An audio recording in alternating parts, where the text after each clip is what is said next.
Okay, what if I told you that the very concepts we rely on to make sense of the world might actually be a form of darkness? It's a pretty wild idea, right? It's all summed up in this one powerful statement. The word is light, but concepts are darkness. So in this explainer, we're going to dig in and unravel what that really means. It really sounds like a riddle, doesn't it? I mean, aren't words and concepts kind of the same thing?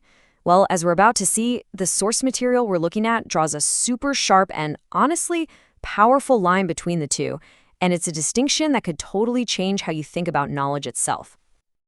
All right, so to crack this riddle, we first have to get on the same page about what our source means by these two core terms. There's a huge difference between a word and a concept, and that difference, well, it's the key to this whole thing. So first up, let's talk about the word.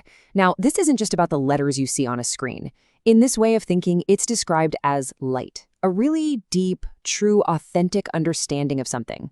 It's the source of what are called precious treasures. But here's the catch. They can only be found by people with real insight and a high level of perception. And then you've got the flip side, the concept. This is described as darkness. You can think of it as a superficial idea, like a shadow of the real thing. It's the kind of idea that spreads like wildfire and is easily mastered by the majority. It's popular, for sure, but it's hollow. It lacks any real, deep understanding. Now, to make this difference totally crystal clear, the text gives us this brilliant metaphor, the tale of two trees. Each tree represents a totally different path to knowledge, and wow, the contrast between them is pretty stark. So on one side, you've got the good tree, which stands for the word. Its fruit are those precious treasures we talked about, and they're only known by the insightful. It represents light, clarity. But on the other side, you've got the malicious tree, representing the concept. It's mastered by the masses, spreads like crazy, and it stands for darkness and confusion. Okay, so if we decide to follow the path of the good tree, what exactly are these precious treasures we're supposed to find? You might be surprised by just how specific the source gets about what the rewards actually are. Now get this, the claim is pretty astounding. Within any single word, there are over 50 potential discoveries, and each one has real-life applications. Just imagine that for a second. A huge well of practical knowledge, just hiding there in plain sight, that we almost always overlook.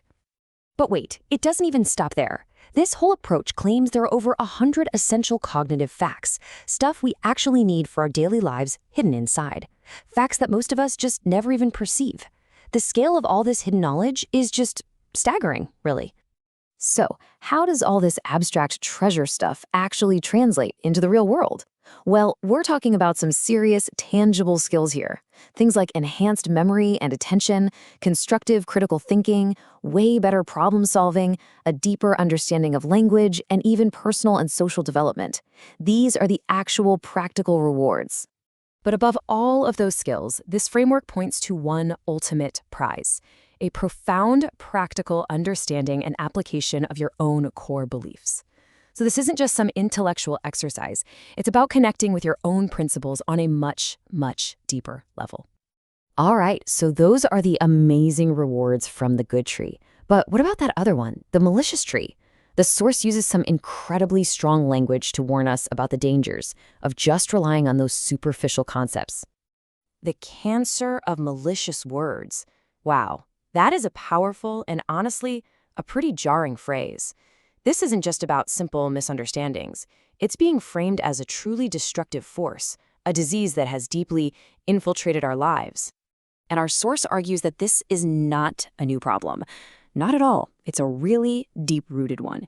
The seeds of all this confusion were apparently sown decades, maybe even eras ago. And over all that time, these superficial concepts, these malicious words, they've just spread and taken firm root, shaping the very culture we live in today. So, where does all of this leave us? Well, we're basically presented with a really clear choice between two different paths. The path of the word, which leads to clarity, or the path of the concept, which, well, that one leads to chaos. At the end of the day, the goal here is a practical one. It's all about navigating away from the chaos and confusion that comes from a shallow understanding of things. It's about choosing a more deliberate, a more insightful, and frankly, a clearer way to think and to live your life. And that leaves us with one final, really provocative thought. If Every single word holds these potential treasures. What discovery is just waiting for you, right now, inside a word you use every single day without even giving it a second thought? What kind of light is hiding just beneath the surface?